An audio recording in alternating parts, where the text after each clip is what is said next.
Hello, everyone. Welcome to the game of the year. This is a big, radical change for us when it comes to game of the year because this is the first time I think.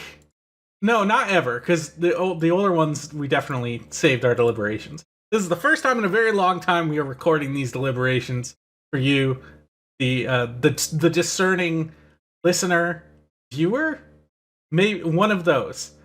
Someone who is intruding on our personal and private space. You are someone who's just berging it up.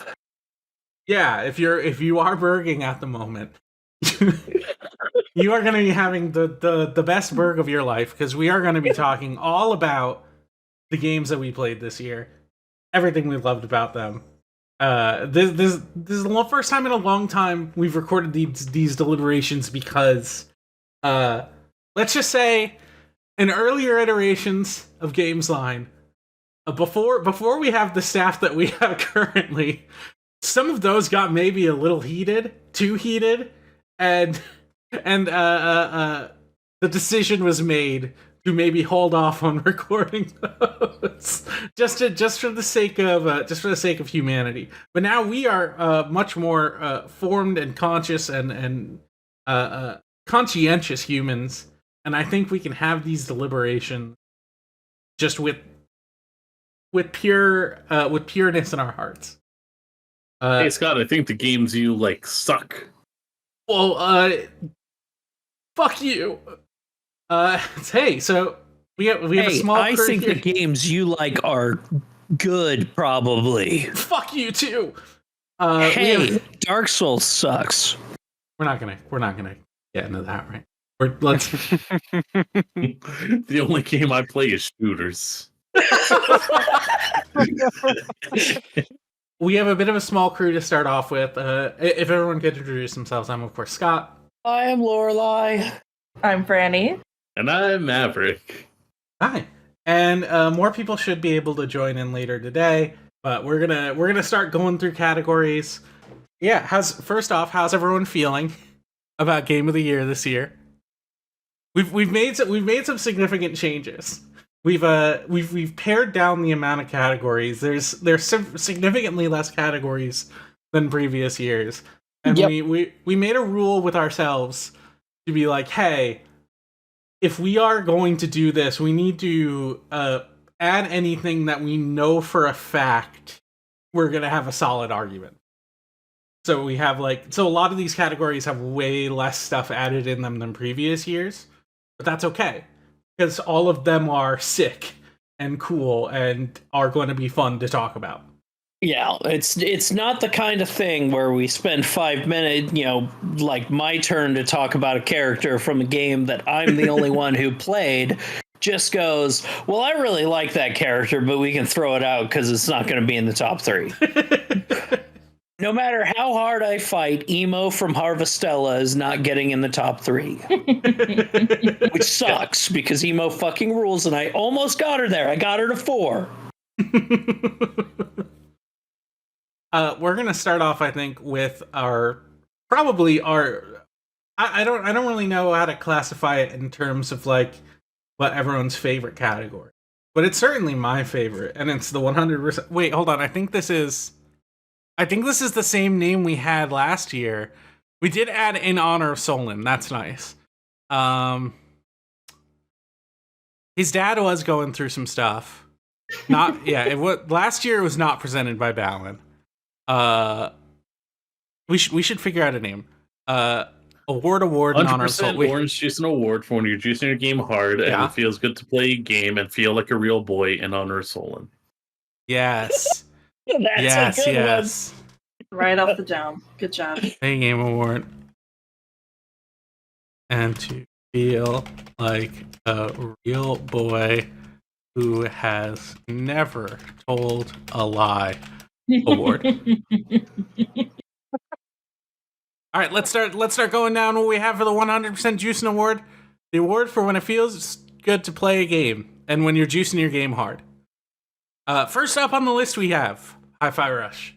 As I was going through this, I realized, there's maybe one game that I really took away with me for the I don't want to say it like that. It feels mean to say it like that, but it's like, of the games that I played, where would I like rank everything, or where would I say I have like the most like decisions to make? There are some things that are on these lists that also resonate. There are some things on this list where I at least tried it, and it wasn't like all the way there. The entire time, like, I'm not gonna lie, anytime that I had to think about games that I played this year, it was always in relation to Hi-Fi Rush, because that just did so many things right to start off the year, one of which included the gameplay. And so this being by I think like realizing pretty early on that the same studio that did Evil Within, as the selling point, but then that they also specifically got the person who was in charge of like a lot of early Capcom fighting games, or like action games as well. And so you see a lot of that DNA in the way that Hi-Fi Rush plays. It is an action platformer where you're doing combos, you're doing a very DMC-oriented style meter, but that also includes something that I think a lot of action platformers forget, which is the delay tech. And to have that included not just in like a very tight action game, but to do so with the way that the whole game surrounds itself around music. The fact that every hit is timed to the beat. You can fuck that up, of course, and still play how you want to, but learning how to take the tempo into accordance and like chain your combos around that really feels good. To add to that, you learn very early on how to parry, how to grapple to enemies in order to, traverse short distance to get the combo going still. You get super attacks, you get additional like helper combos included into your attacks. There are so many ways to just mess around and have fun that it really can feel intimidating at the start, but as you learn and pick up more, I can't think of a game that is so just willing to let you come back to it so openly. But yeah, the person that worked on the actual gameplay was Masaki Yamada. And so did work on like Beautiful Joe 2, did work with Resident Evil, Beautiful Joe 2, Okami, worked on Vanquish and Bayo. Like, all of these feel part of the DNA to Hi-Fi Rush to an extent. So this is the I'm trying to listen to see if they have it in here. Okay, so I'll talk about this a little bit later in Best Music when we get to it. This is a scene that we play, like, this is the fight that would be going on as you're listening to Invaders Must Die by The Prodigy. Instead, they have the streamable version equivalent that they provide, which... Oh, that's so sad. But I'll get to it when we talk about them. They do a pretty good job. Like, it is amazing that people are out here saying, I think I like the streamer version better than the original. That's insane. Yeah, that is one of the wild things about the game, is like the original soundtrack is really good.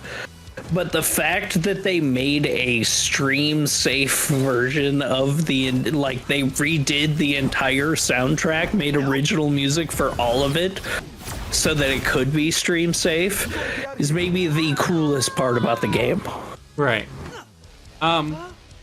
Yeah. Yeah, I think the thing we like haven't even like really mentioned, like especially when it comes to the audio for people who haven't played it, is every single action is on the beat. Like, you can turn on like on-screen visualizers to help you with it, but every single like swing and everything is like set to the rhythm of the music. Yeah. And like the quicker, like the more you the better you keep on beat. And also everything else in the world is also on beat as well, including all of the enemies. Like there's like in the video footage that we're watching, there's plants in the background that are jumping up and down, and that's also like a good in-world visualizer of keeping things, like making sure you are also still on beat. There are so many visual focuses for being on beat, to the point that there is even the option to turn on just like a little rhythm bar at the bottom. Yeah. To still keep on beat if that is something that you need. There are moments like, as we're showing in the video, that you'll have like a mini boss where you need to just match the rhythm that they provide you. When you that's cool as hell. When you parry all of them, that just gives you the chance to do an immediate like one-hit kill. Some enemy types can shift. Like the main things you'll see are like, oh, here are blue enemies that can produce energy shields, green enemies that have like a little bit of extra resistance armor, and then like red enemies that do fire damage. Each of your companions basically does like the thing that can make that status go away, and so it's a matter of being able to match as necessary, but it never feels, when you get good at it, it's kind of like just intuiting when to switch to the next person that you need, and it never feels like a cumbersome situation.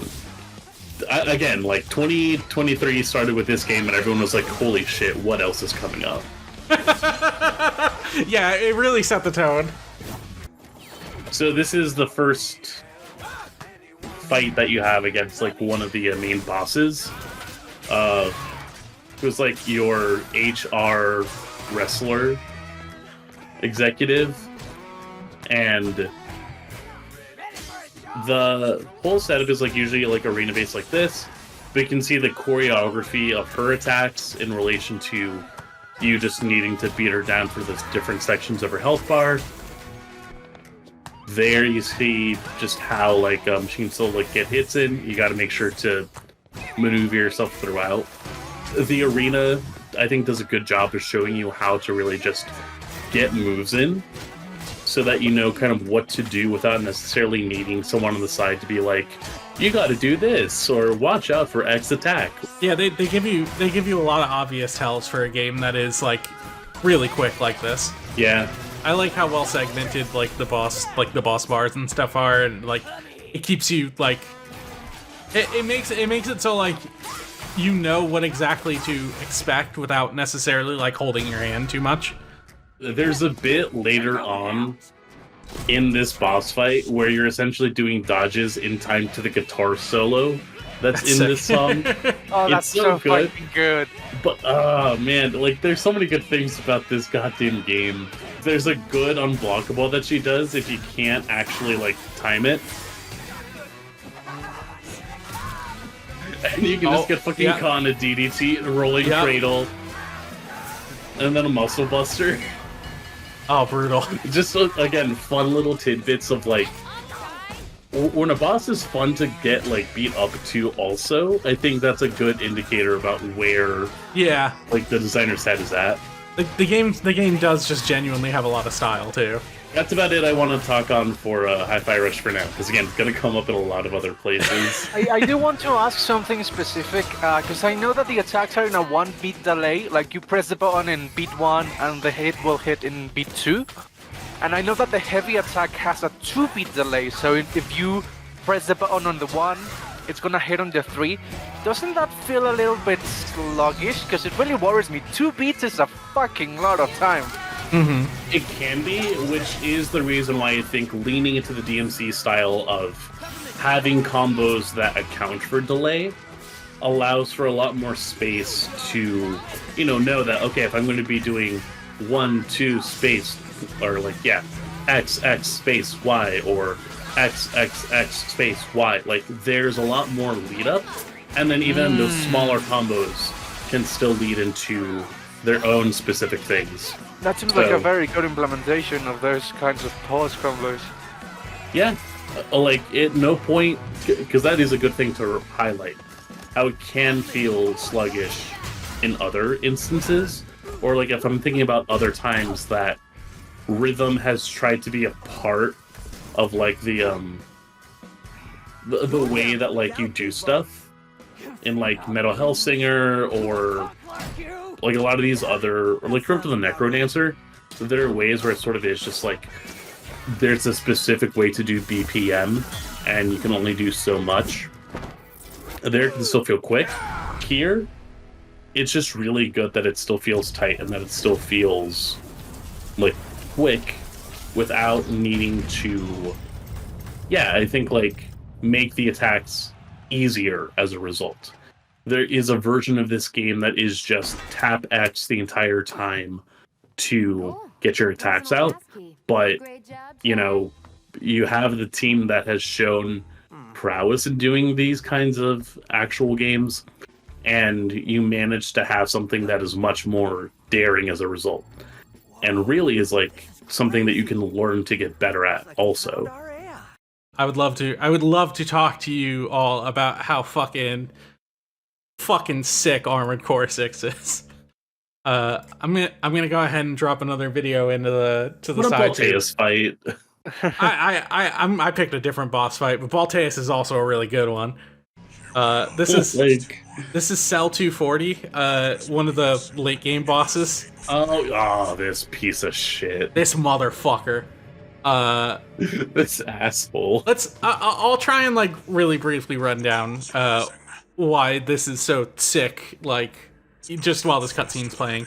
Armored Core 6 somehow manages to combine all, like, pretty much every aspect of the like older, like more intentionally sluggish Armored Core games with like an incredibly satisfying, fast-paced like action mech game.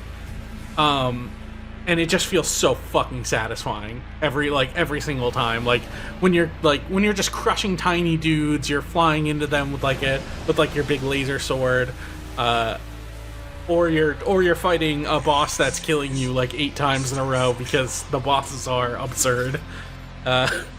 It's just like, it's so fun. This boss in particular was the one I think that gave me the most trouble. It's great. I think it's easier just for me to show off more than even talk about it. But the fact is, like, all of it's incredibly fast paced. It's so intuitive. This person is just going straight in.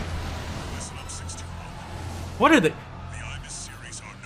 They're being quite rude to Cell. This boss in particular is a massive fucker. They're extremely fast. They can shoot you 1,000,000 times, all over the place. They also have their own special laser sword that they can shoot 1,000,000 ways. It's great. First phase down. This is the thing about this game is it can either go really fast or it can really take its time. The beauty of it is learning how to fight these bosses like so efficiently that they go down in a fucking matter of seconds. I think the things that align with it as well, like, this is full on an Armored Core game. Yes. I think by the time that FromSoft had become a staple for a lot of household names, it was when they started leaning more into Dark Souls and just a lot of their games in the Souls territory, with the last installment of Armored Core being like Armored Core 5 on the PS3. And so they had skipped a generation really to do more of this. Well, again, I forget if it was on PS4. I think it was on PS4, yeah. Yeah. So, took time to get something like this, but people were kind of worried, like, oh, is Armored Core going to be, made to feel more like a Souls game? And I'm sure someone that has experience with both can talk about where those midpoints are, but, like, at no point does it feel like Armored Core is trying to accommodate for people that played Souls. You need to fucking learn how to play Armored Core. Yes. Which does not necessarily, like, transfer skills so much as it is just transferring, like, an attitude about this kind of a game. Oh, shut up. God damn it. Shut up, Ouroboros. This video features everyone's... Hold on, sorry. Asshole. Owned. Hold on. Get owned. This is a minute long. I need one of these videos that goes for at least like 5 minutes, because they all go like 1 minute, because they're all like epic frag videos. Here's Balteus. I think it is funny that we have like the second coming of the COD 360 no scopes AMV Yes. in these just minute-long breakdown this baby's jumper. Yeah. But Fight. like you have such a strong variety of mechanics. Like not only are you shooting, this dude just walked up and kicked Balteus in the face just because.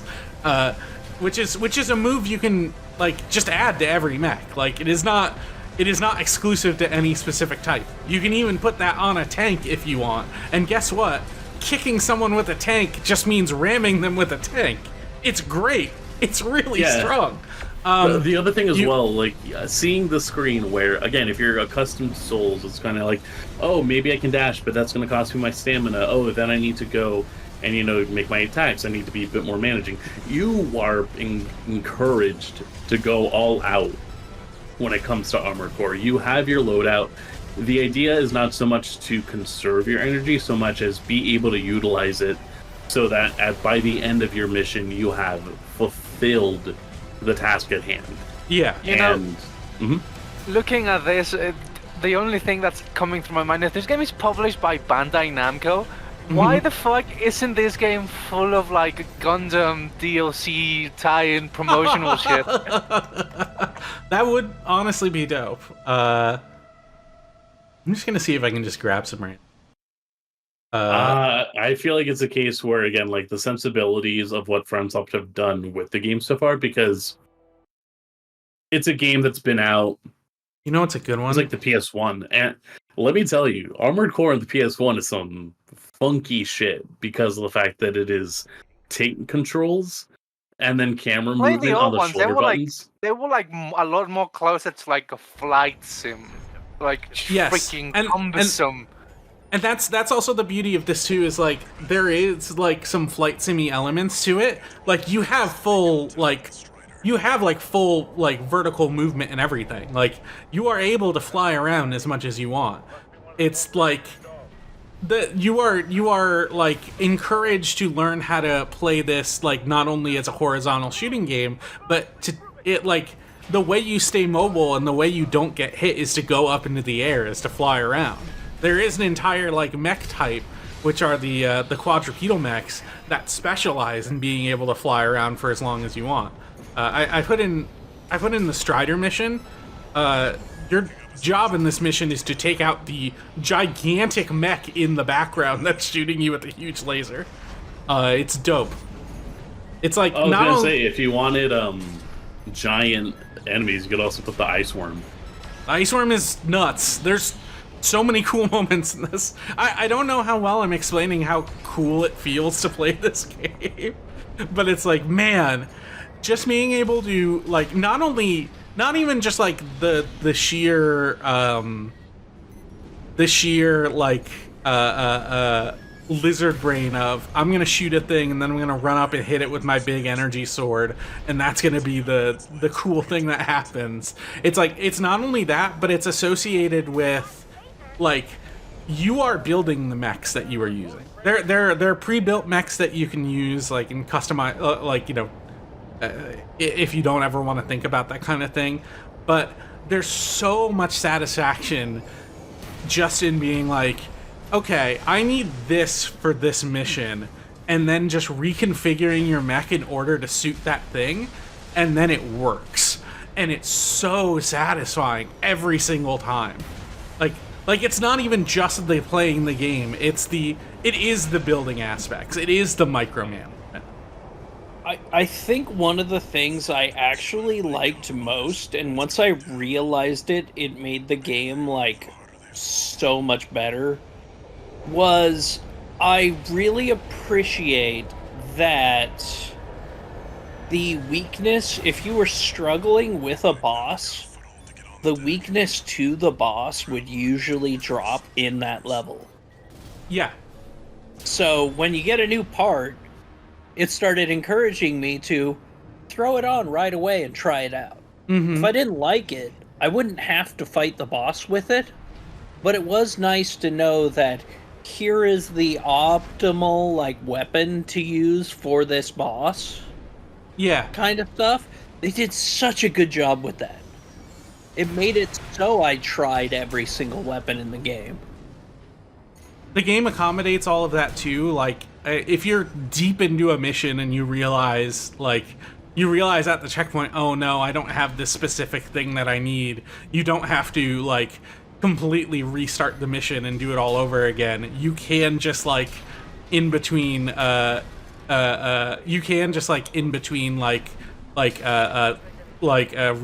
like in between like checkpoint loads, you can go in and just reconfigure your mech. Like it's super flexible in that regard. Yeah, it's so nice. It juices. It fucking juices. It goes hard. does. I definitely had like a learning curve with this game, and that's what made it. Like when I beat it the one time, I know that there's like New Game Plus, New Game Plus Plus.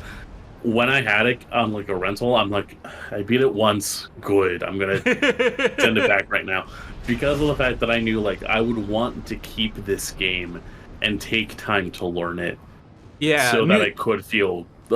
It demands a lot, but at the same time, like learning it is a very rewarding experience. Mm-hmm. I was gonna say, like, seeing all the footage that you've sent, I'm really impressed with like the actual encounter design, because lots of games let you fly, but it's often like a pretty underdeveloped aspect of the mechanics, Yeah. right? But like seeing this, you definitely see the guy taking fights from above, from the side, like shooting down, taking cover from under him. Like they really do a very good job of forcing you to learn to move in 3D space. Yes. Or like most games, jumping up and flying is like everyone's below you. There is absolutely This guy nothing fell. He interesting about didn't flying. manage his flying well.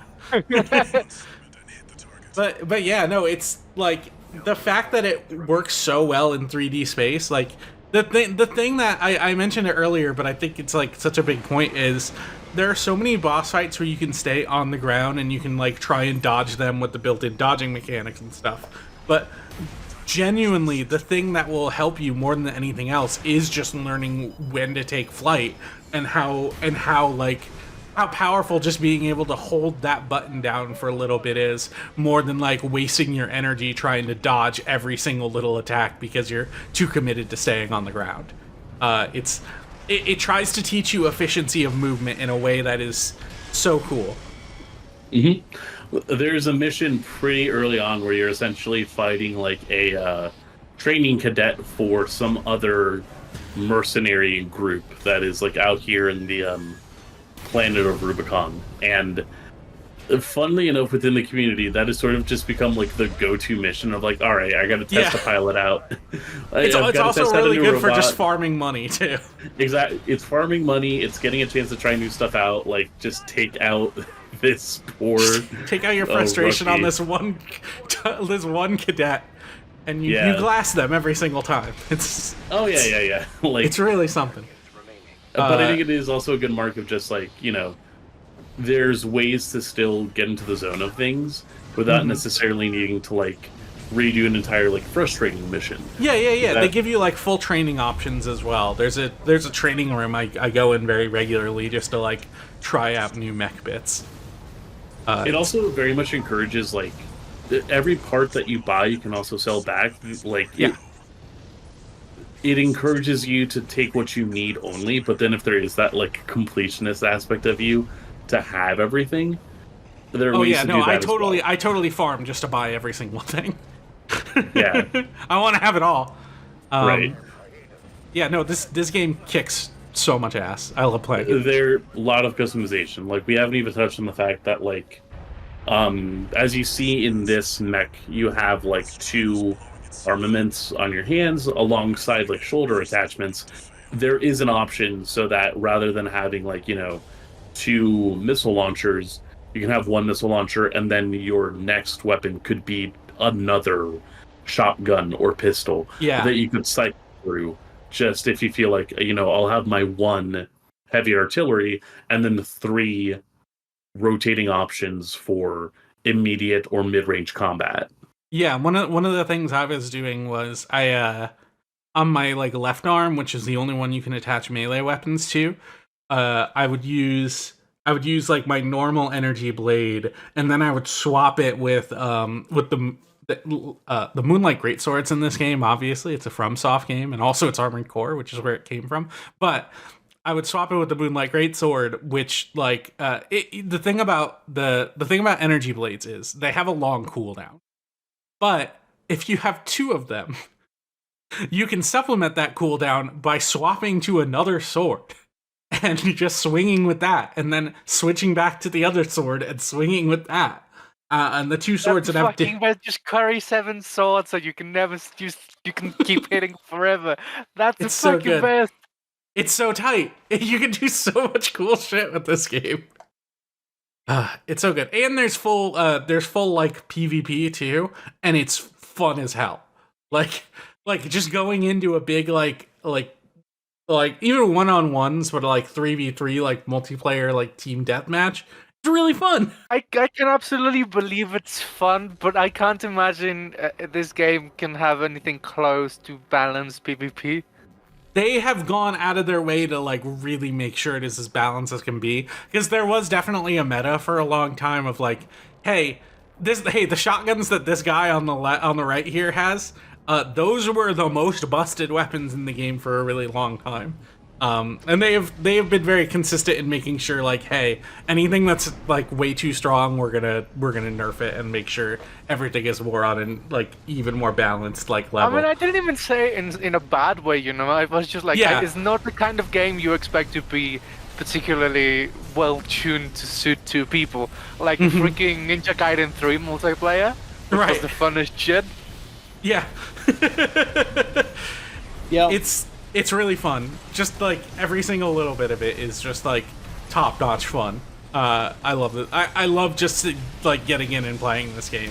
There have been tons of times like even when I've been going back to Elden Ring just to do like invasions and stuff, like over the last few months, it's still so fun to just boot up Armored Core 3 and just go in and or Armored Core 6 and just go in and kill some people. It's great. Mav, do you want to start us off with talking about Lies of P? Yeah, I was trying to see where to start when it comes to Lies of P.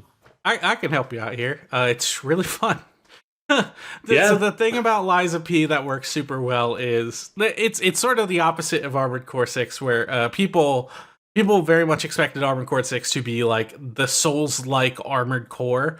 Lies of P is they have gone through the FromSoft like lineage, cherry picked the things that they liked out of every single game, and made it like actually managed to put it in a game that feels like it would be just another one of those games.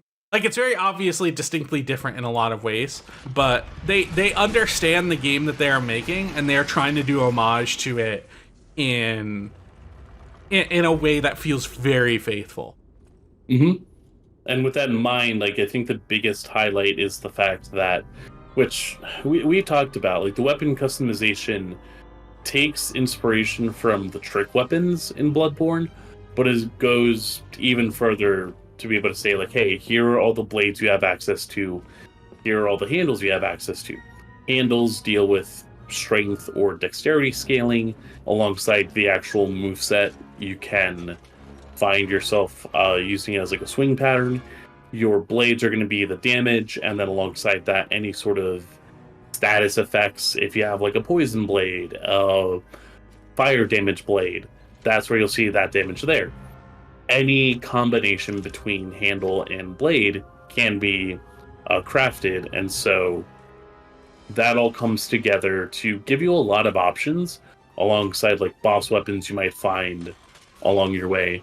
But really, like the thing that highlights, or not highlights, but like the thing that just feels so good is the one part of the maneuverability alongside the just mechanics of it all.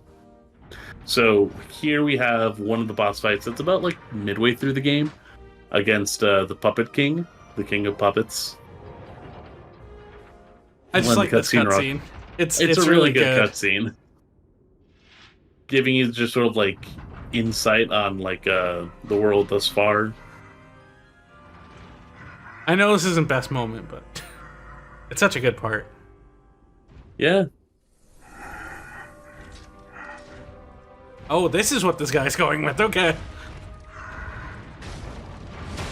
But yeah, like, so the thing about the weapon crafting is, like, obviously you can combine any handle with any, like, blade. It is balanced by the weight of weapons. Weapons that are heavier, like, move slower. So even if you have, like, even if you put, like, a very light blade on a big handle, if that weapon weighs too much, then it's still gonna be not very good. That's the thing about it, is like it lets you build to your heart's content, like not just like building good weapons, but you can also just build total trash if you want. Because it wants you to learn. It wants you to learn the system. This guy is the parry king and parrying every single attack here. It's kind of nuts, but good for him. Yeah, no, a lot of focus on the parries where the you do have sort of that revenge system in Bloodborne of being able to take health back from an enemy, but in this case, enemies also have that as an option, and so it's a lot of back and forth. It encourages you to be aggressive in a lot of ways. Yeah, and it gives you a ton of options for that too. Like you have like normal blocks, but like you block at the right time, you do a parry, which is, you know, very Sekiro-like. If you have full-on dodges, and the dodges are very effective. There are certain weapon types that specialize, or there are certain attack types from enemies that are like, hey, you should parry this, or hey, you should dodge this. But for the most part, it lets you kind of play how you want to play. Like, you can play it more like Sekiro if you want, or you can play it more like Dark Souls. And it has that flexibility, and both of those styles work. And one of the things that he's done twice here already is when the life bar of bosses or like big enemies like goes white and it shakes, that means they're vulnerable to like a big special attack. But the only way you activate that is by landing a full charge attack on them.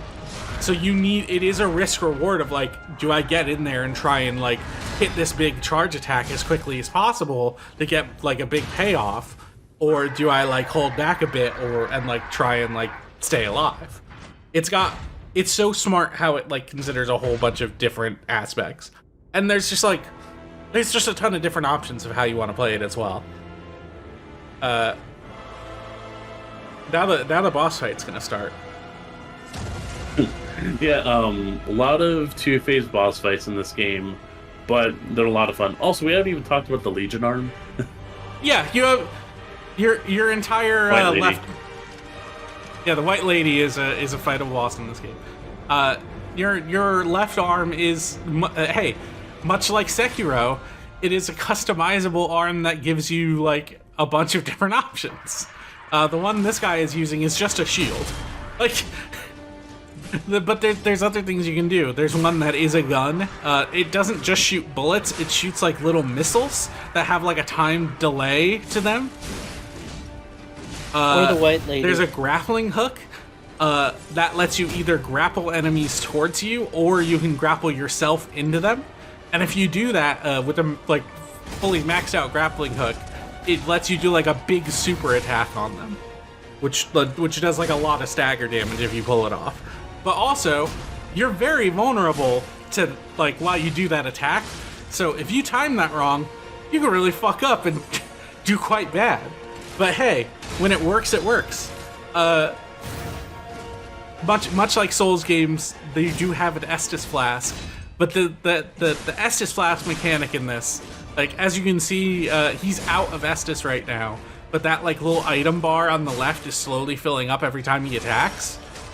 If you fill that bar up while you're out of healing, it gives you an extra healing vial. So like one of the like sort of criticisms of Dark Souls is like, hey, sometimes like battles of attrition are not super interesting. Like if you run out of healing, you run out of healing, and you're just kind of dead unless you're like a god and you could totally pull off the boss fight. But in this, it manages to solve that really elegantly by letting you like engage in the risk reward of, okay, if I'm able to land these attacks, I'm gonna be able to get that healing vial back to get myself like an extra, like, really important bit of healing. You know, I like Bloodborne, but I've always felt that its reputation as this very aggressive and like encourages to go in and fight game is like kind of a bullshit gimmick, because no, the damage in that game is super fucking high, and like you recover so little HP that like it's really not worth it to dash in and hit the dude, because you're gonna get like a sliver back when they took out half your health bar. But this actually seems like it's a game that just makes you go in like a fucking beast. Yeah, it encourages you to go the most beast mode. I'm putting in the final secret boss. So violent. Like, not only is it you having to reclaim health back, but it's the fact that your opponent can do it as well. So it's like, yes, oh, I gotta make sure, you're gaining meter back. And the damage is a lot more moderate from what I saw. Like, they do take a big chunk, but it's not as brutal as those other games. Like, the HP loss has to be commensurate with the amount you can gain back. Otherwise, it's just not worth taking the risk. this guy is... I've never seen anyone fight Nameless Puppet like that, which is just staying completely still. But also, this is just the first phase. But like that's kind of the thing about this game that I really liked, is it He's lighting him on fire! It had that. Also, the customizability of the weapons so that you could constantly do different things all the time.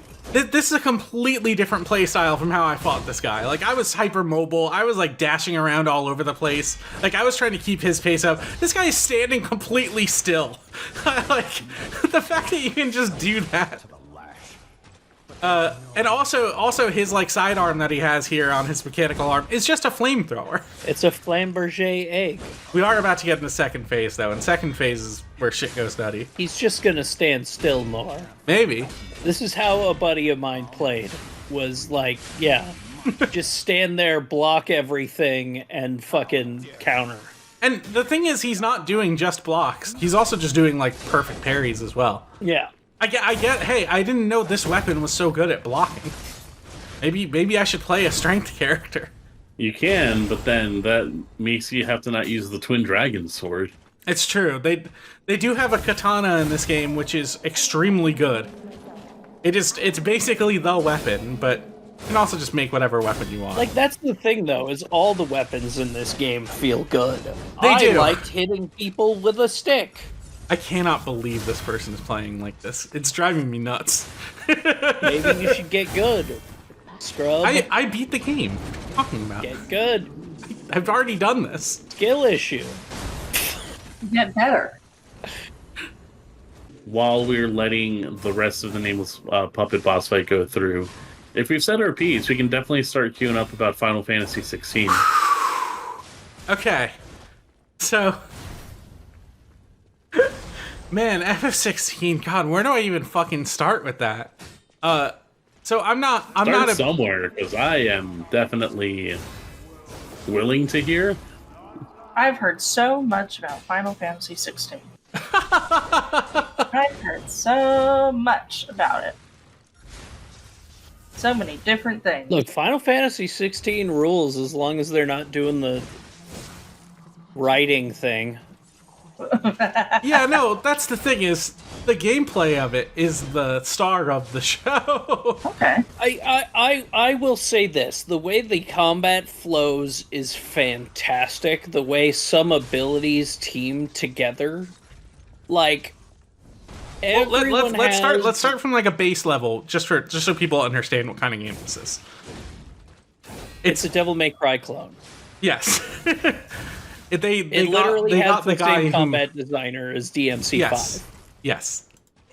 That's a 1 day long video. Jesus Christ. Which is hilarious because he joined the team because he wanted to do fight design for Final Fantasy 14, and then they were like, "No, you're gonna make Final Fantasy 16." I think just talking about the way the battle system goes, you can show it, but every single every single playthrough you watch is going to have the same combination of abilities, and they're just going to build towards Zensetsuken and fucking. I don't necessarily know about that because like every time I talked to someone about it, it was like, oh, this is the set of abilities I use, and it's like, oh, that's like completely different Odin from what was I used. Like Odin is obviously Odin a very literally my least favorite. yeah. Odin is a very common one just because it's like it's pretty much the end game one and it has the most flexibility, so a lot of people are going to be using it. But every single time leading up to that is like, oh yeah, no, I've never used Shiva whatsoever. And I know people who use it and are like, yeah, dude, it's tight as hell. And I'm like, Shiva had a 10 times better dash than Phoenix. the Phoenix Dash is really good though. Like, No, it's not. You can get hit while you're using it. but I can teleport exactly Shiva, to you where I can't. need to go. Yeah, but you can get hit in your teleport. Shiva, Phoenix, Odin. What are we talking about? Summons? Like the but I classic will- Final Fantasy summon? I like my combination throughout almost the whole thing was Ifrit, Ramu, All early. and Titan, because I loved Titan for the just the counterattack that he had. Like if you had good parry timing, it was just like, oh. Yeah, so as you go through the game, you unlock new play styles, which are all based off of Final Fantasy. That's pretty much the gist of how that goes, and each of them adds a whole bunch of new abilities. Like the stuff that's playing right now is the incredibly early game when you have no powers whatsoever. It's the least interesting part. Like this guy is just swinging swords, and he has a fireball too he can use. You don't have much going on here. You're mostly just jamming a button. And I will say that's the thing where the pacing of it can feel not frustrating, but it's like, again, I think about the other DMC like from this year, Hi-Fi Rush, because it's at a smaller time scale. By half an hour in, you've got your full moveset more or less, and you're really starting to experiment a little bit more. Final Fantasy 16, because of the fact that it wants to space itself out a little bit more cinematically, there are stretches of time where it's kind of like, oof, man. When you're just running around with Phoenix, the game sucks.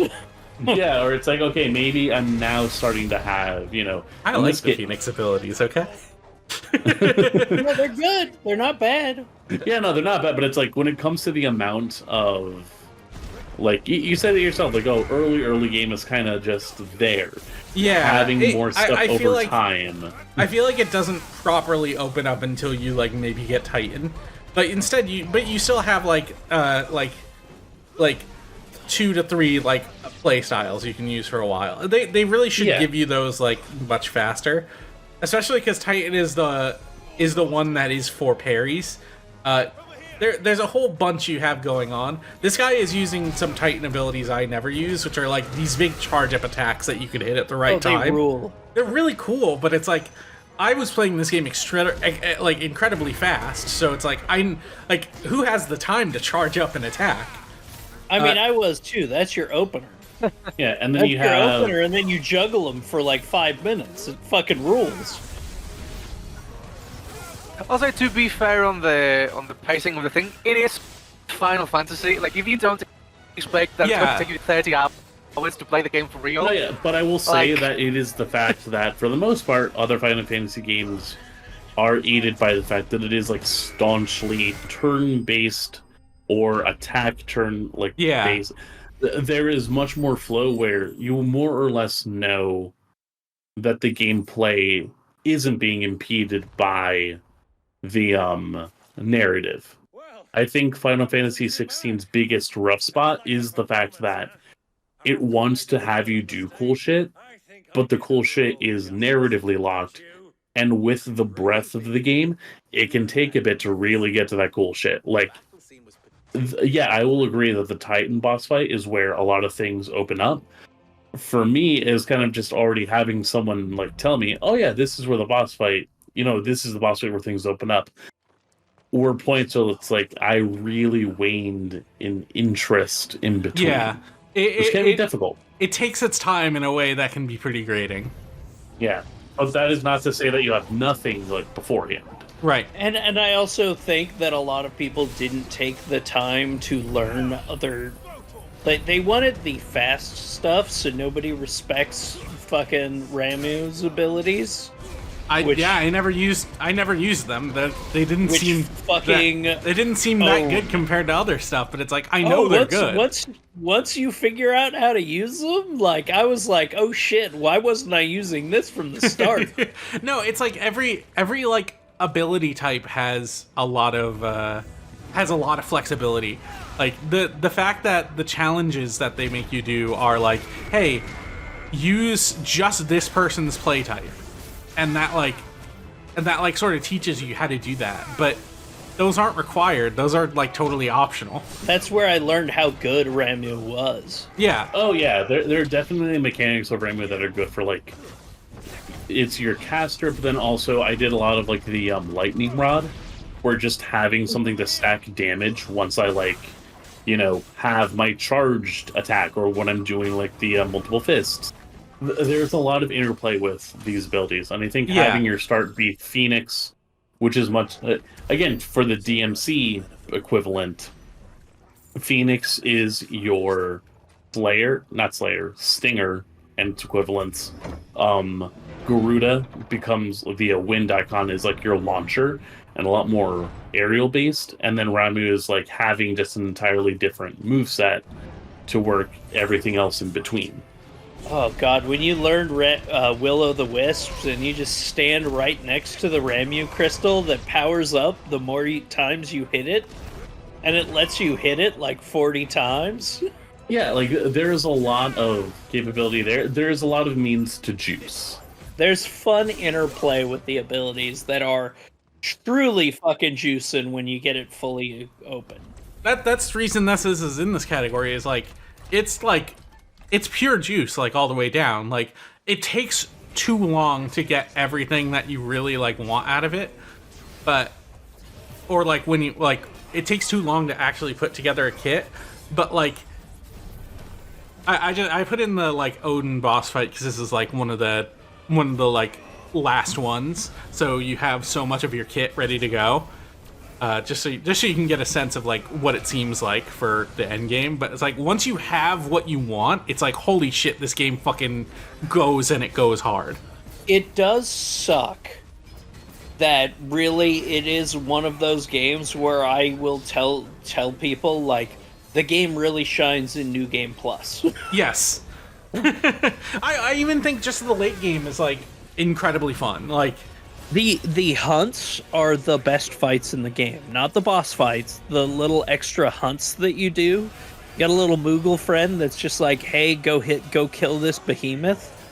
And you fight a behemoth, and then you get a fucking enrage cast that it starts dropping a meteor, and if you don't kill it in time, you just die. It's like, oh, okay. This dude has a special dodge ability on that, like, if you time it correctly, you just completely, like, get out of the way of everything, and it puts you in, like, an advantageous position. It's really useful. Just like a sick auto dodge. Anything else we've got when it comes to FF16?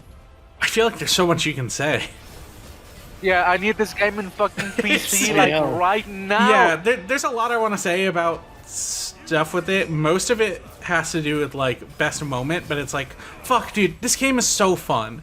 I think there are so many problems with it, but the core of it is this is one of the tightest playing games I think I have ever played. If anything, like my big criticism of it is it's too easy.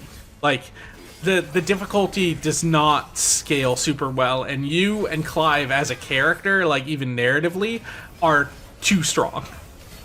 Well, that's why I said the game shines in New Game Plus, where suddenly there are more, and in the hunt fights, where New Game Plus adds even more of them that are just the best designed fights in a game like this I've ever There's a played. lot of particles going on screen right now, and the big thing about this is this has the Final Fantasy stagger bar, but like one of the best strategies you can do for that is, hey, I need to save all of my big attacks that will pause time or like pause the stagger bar from stopping and use them at this exact moment. So you get this really sick moment of like, I am unleashing all of my power at once, and I'm doing extraordinarily big damage.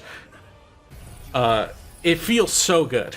I just wish I do wish it was balanced a little better. Yeah. I haven't played any of the DLC yet, so I don't know if they've like. It rules. Okay, sick. I don't know if they do better with that, but you've got the Omega fight. Yeah.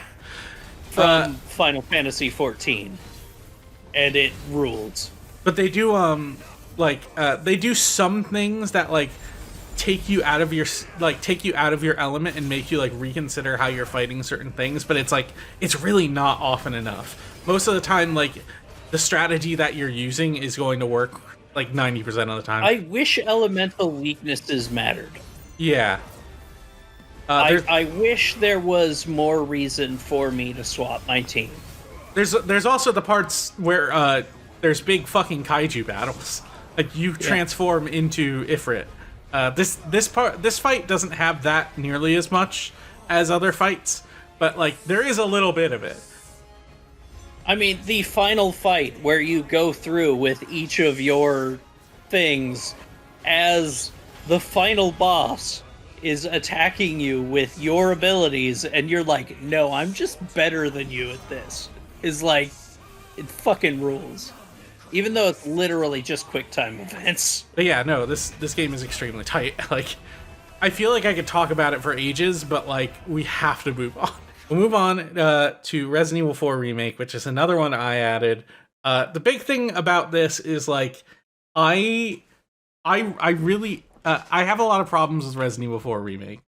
But one of them that like I don't really have a problem with is the fact that I have some problems with it in the sense of like it doesn't play like Resident Evil 4 does. They have changed it in a way that like if you are expecting Resident Evil 4, especially at like higher difficulties, you are going to you are silly. I was gonna say just show up mercenaries.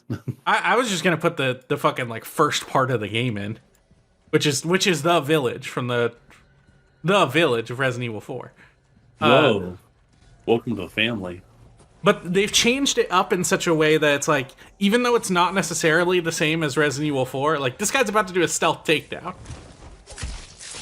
Yeah, you just killed that innocent lady that was just sweeping the ground. What the fuck, exactly. Leon? What the fuck, It's okay, Leon? She's Spanish. But they changed it up in such a way that's You don't know that. It's some country in Europe. Oh, okay, cool, yeah, she's European, even better. Got grabbed immediately. What's your problem, dude? Yeah, you had to show off the break-free elements. Yeah, no, that's an important part. Oh, you do get grabbed a lot. It's the best part of every game. You do get grabbed a lot, and learning how to deal with grabs is actually quite sick. Is this person a good player or not? I can't. They're just running to buildings. Probably not. Yeah. No, this is Juicin. Yeah, we're not juicing yet. That's really juicing. I like the way he's running through buildings and hitting barrels. What the hell is this guy doing? He just stops, takes one headshot, and then keeps running. Yeah. Headshot didn't work. We got a gamer. We got a master gamer. Wow, what a game. Hold on. Yeah. Give it a bit. So hard. Give it a bit. He's gonna do sick knife parries in a second. He's gonna do something. He's gonna do say something. something. Okay, I'll find mercenaries. Chainsaw and a ladder. Oh, he's gonna climb a ladder. Oh shit. You're never coming back from this one, Scott.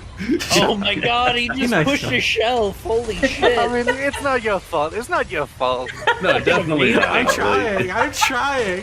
Oh, he's gonna kick down that totally not ladder. your fault. Fucking, oh my god, that was so epic. Kicking down a ladder is so cool, though. That's the thing. Oh my god, he's got the shotgun. Here we go. He's got a gun.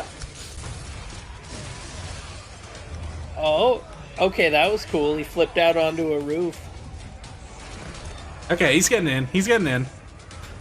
Why didn't he throw the grenade from the roof? He's getting them together. He's grouping them up.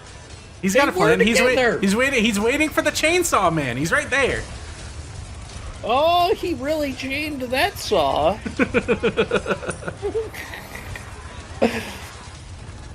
Do parries, you asshole. Do parries. What are you doing? You gotta go mercenaries. I'm sorry. I man. have to grab mercenaries. I'm grabbing some mercenaries. No, because I know that there are a lot. He doesn't more know how to options parry. be. Yeah. Like, as far as I'm aware, Leon Kennedy is doing suplexes in this game. Yeah, he is. Yeah. Pretty He does frequently. suplexes in 4, doesn't? No, it's just kicks actually. No, he does suplexes in All right, 4. we are back with Just more some- Oh, god damn it. Fuck off. Ah. It's Man. like the meme image somebody posted on Twitter the other day of like No somebody commentary, posted please. who would win in a fight, Joel or Leon, and they I just just had saw an image of fucking Leon suplexing him. It's All right, first time, we're gonna go ahead and make a cool, epic maneuver. Okay, here we go. an extra game has been added.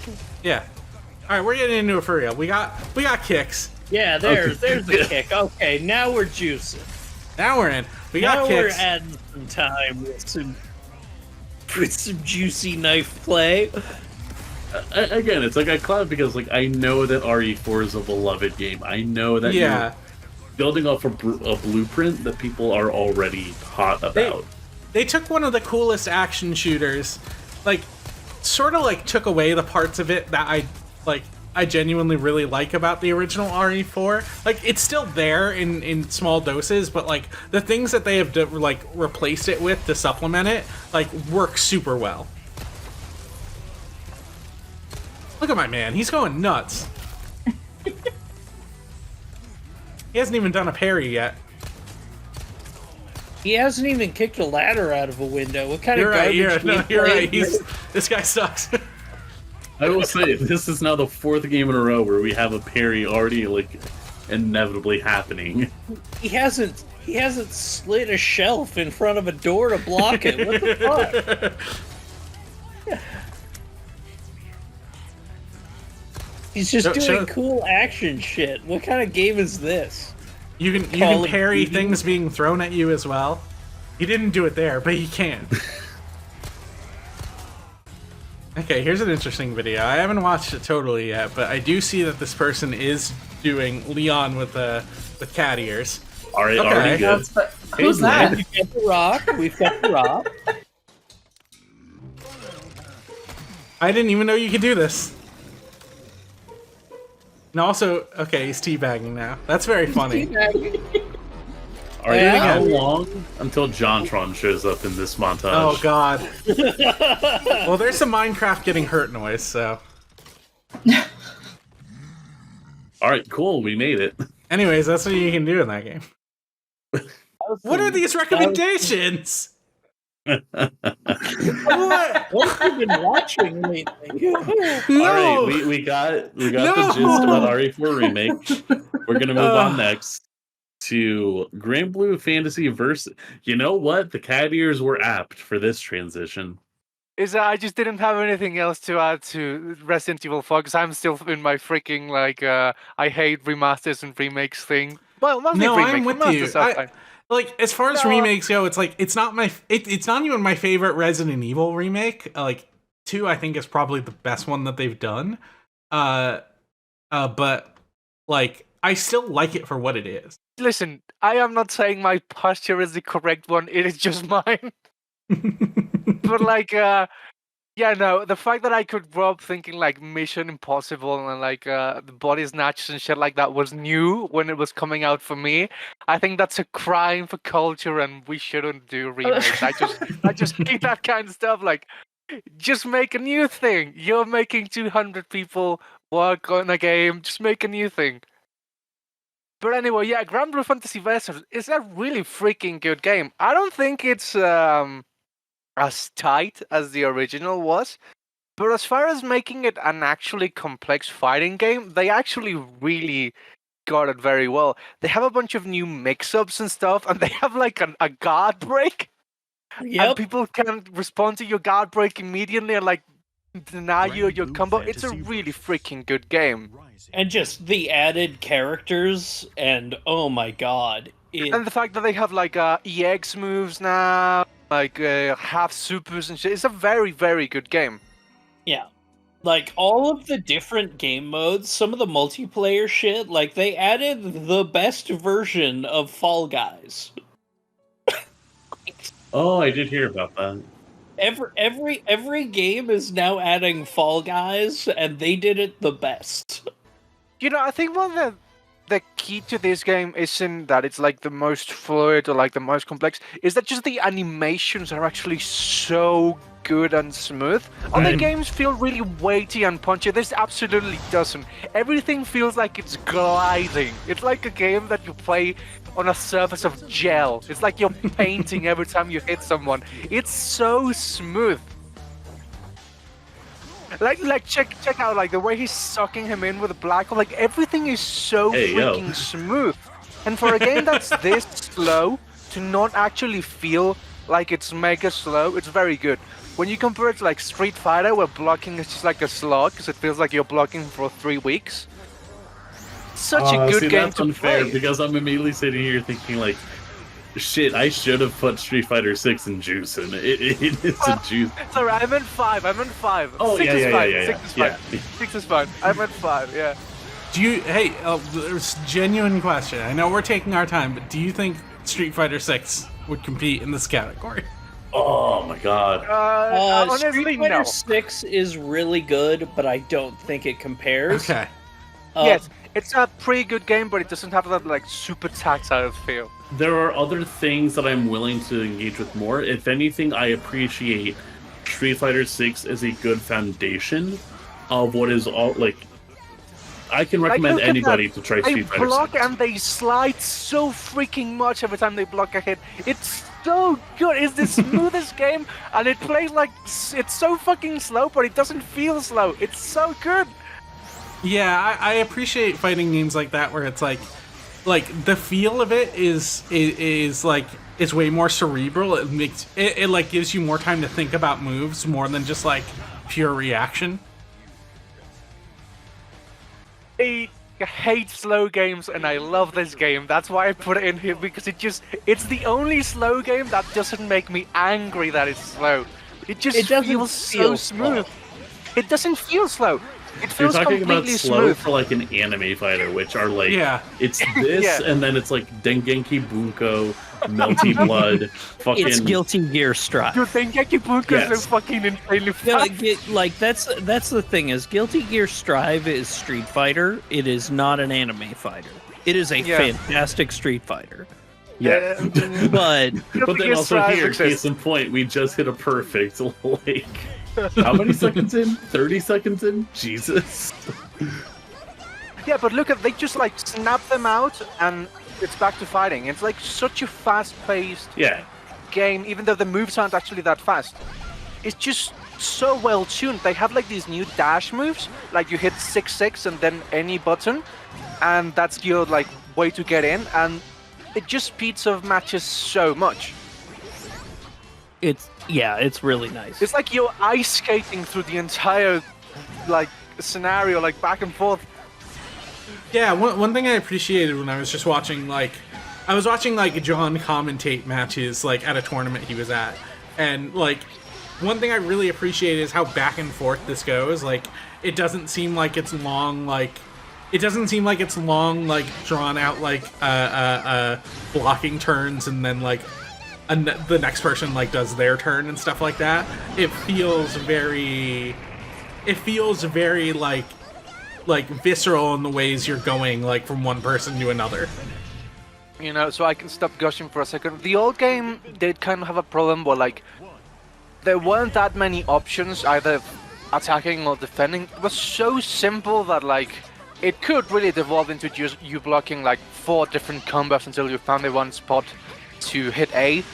But like this does a good job in giving you enough tools to like snap them out of blocking or like breaking guard. They even have like a couple of cheap mix-ups straight off from the auto combo, and that makes it so there's a bunch of like exchange in who's leading the match really fast. Yeah, like every move is way slower than like an anime fighter, but the actual exchange between players is really fast. It's like 2 seconds at most, and then someone else is doing something new.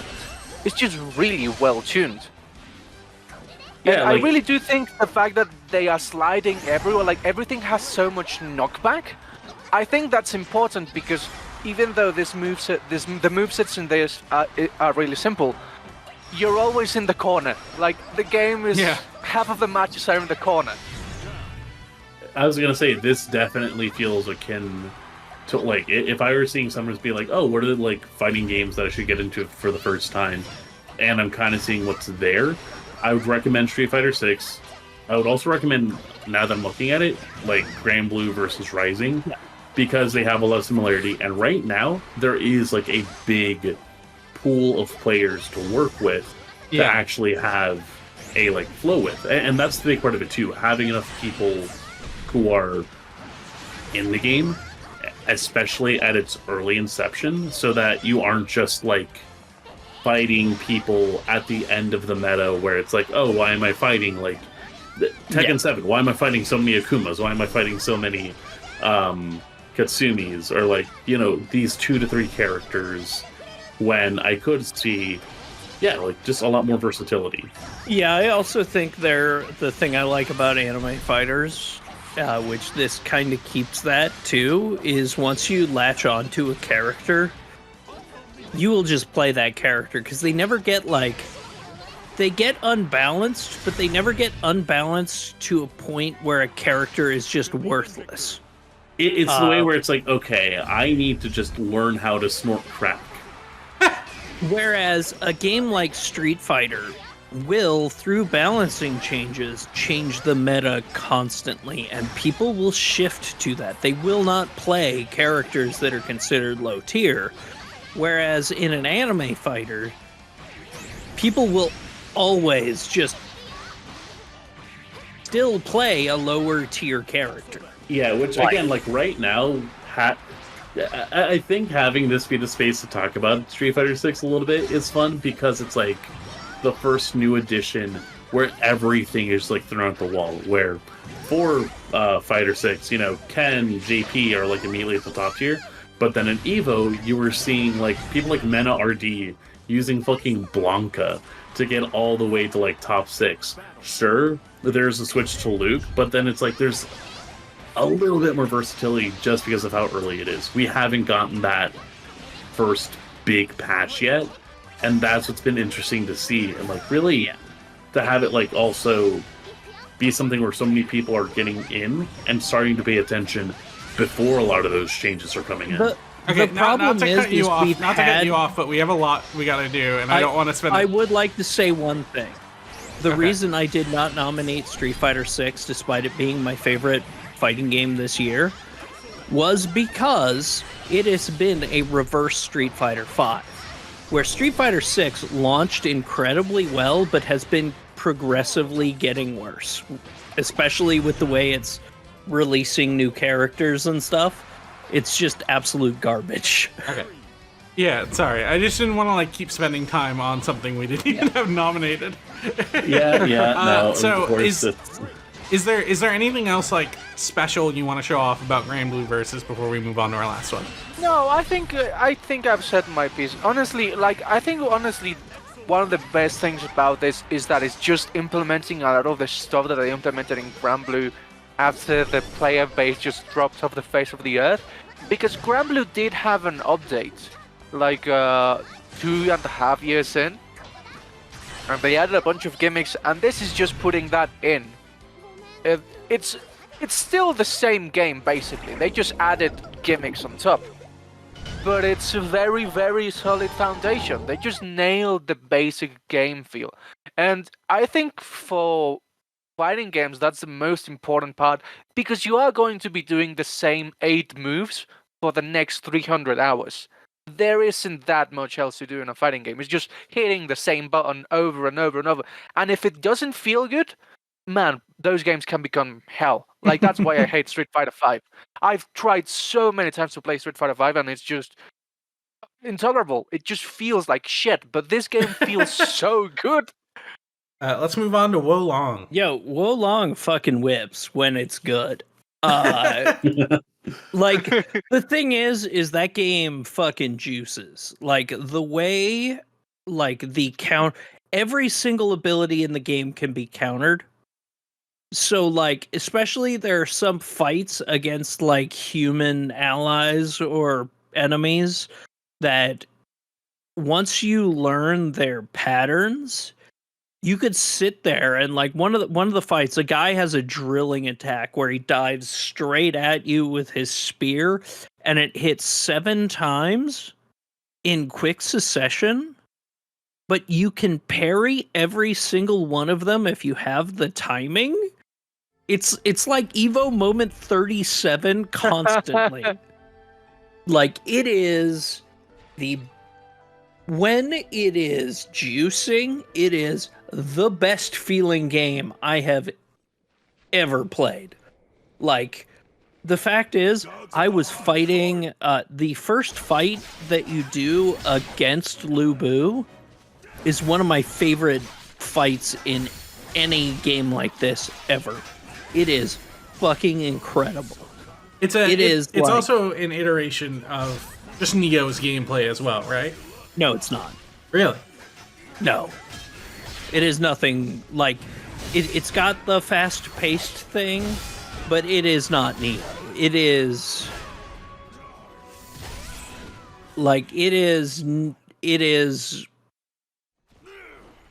much more. I'm trying to think of what the word is, but I do not compare it to Neo. Like, I think it's actually worse than Neo's in ways, but better in others. Like, the fact that you can literally counter every single attack in the game. And if you counter an attack that is red, you get a super counter. And you get, like, super counter attacks. But if you counter just regular attacks, it just means you take no damage. So once you learn the timing on bosses, like, literally I spent 4 hours on Lu Bu. 4 hours. And I always had an ally out helping me to distract his attention for a little bit. And when I finally killed him, it was when I brought no allies. I was like, okay, I think I get his patterns now.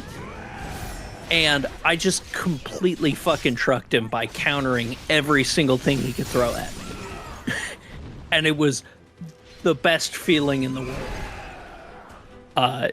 Like, the way the elemental systems work, like, once you get a good weapon combo, it is just... It feels... You're just constant stagger mode of the enemies. It feels so good. I think let me just find one specific clip of. We got all these boss fights here, every single one. So Lu Bu is around 27 minutes in. Yeah, I want to save that for. You put that in for best moment too, didn't you? Yeah, but it doesn't matter. It's part of what's juicing. Like, okay.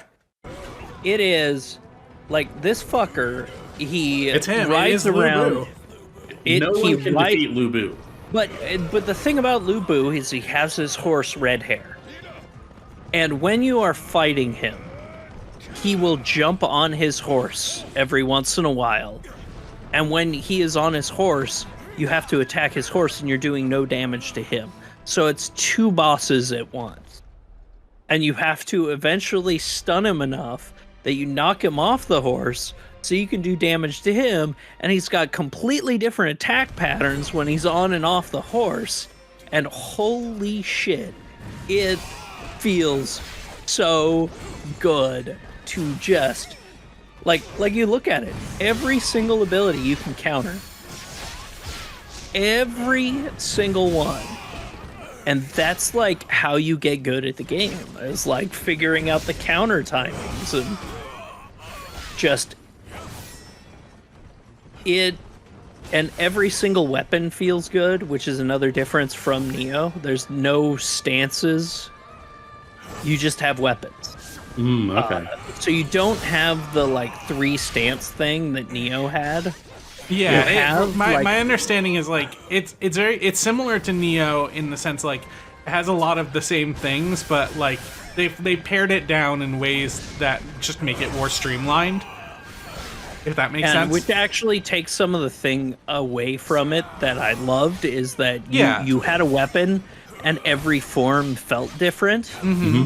And there were different uses for every form. In this one, you just have the weapons, and your big difference is what martial art they have equipped to them.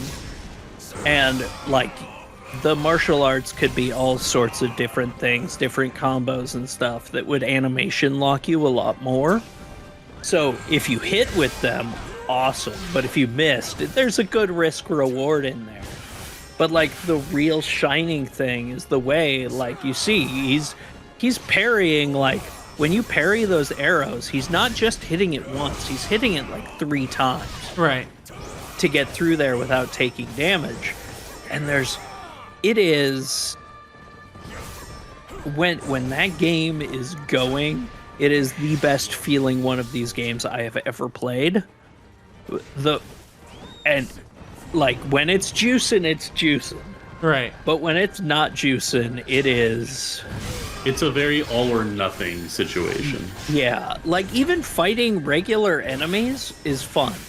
Like, but I regularly found myself pulling 4 or 5 regular enemies because just fighting one-on-one with regular enemies got boring as hell fast.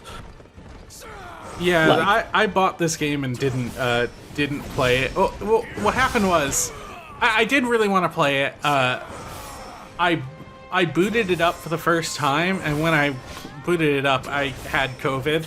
So I just like, my brain was complete mush, and it's just like, I have to completely learn this entire game. It's giving me a massive headache. To learn about the trust of Guan Yu and his brothers. Like but that is the thing about it, is like Neo had a lot going for it. Like Neo existing and then Neo 2 reiterating on that. The Neo cycle had a thing where they each did I'm thinking of the words. So when Neo came out, it did 3 beta tests. And each one, you could tell they were actually reiterating and fixing things. Yeah, because they had a lot of community feedback. And same with Neo 2. This game, you can tell it only had one of those. I feel like it could have used a couple more. Because there are things like, in Neo 1, you could completely break the game with the magic system. In Neo 2, you couldn't completely break the game. They lowered the power of some of them, but you could still like get yourself way overpowered with skills. Yeah, like one of the first things I did in Neo 2 was, of course, unlock the talismans that make you stop enemies. Yeah, like, you know, I didn't do that because I love the game. I love fighting, but I immediately noticed that, like, oh yeah, this is way less effective than it was in the first game. It's still very useful, but it's like, yes, but it's like, man, first game you could stop someone and then just absolutely ruin their entire day. It felt like required for a lot of bosses. The problem with Wo Long was, I upped my lightning skill, and I literally just drive an enemy into stagger in less than a combo. It is legitimately even more broken than Neo 1 if you understand the magic system. Like, it's an issue that I had with it, that it was so breakable. Like, I one-shot every single boss in the game outside of Lu Bu and the first one. Like, I did not have an issue with any bosses whatsoever. And part of it is I'm good at these games. But also part of it is, like, they just made it it's way too easy if you understand how these games work. Like, right. Even with, like, base knowledge, it is kind of a joke. Like, and the bad enemies to fight were like the giant house in Neo 2. There are multiple ones of those in this game, and they all suck. Do you think that this game hangs in this category, like, with the other things that we have listed? Yes. Okay. Yes. Juicin wise, fucking yes. Like, when you have that shit down, I have done the zero damage boss runs in this one. I never did that in Neo 2. I was going to say, from what it sounds like, it's much more...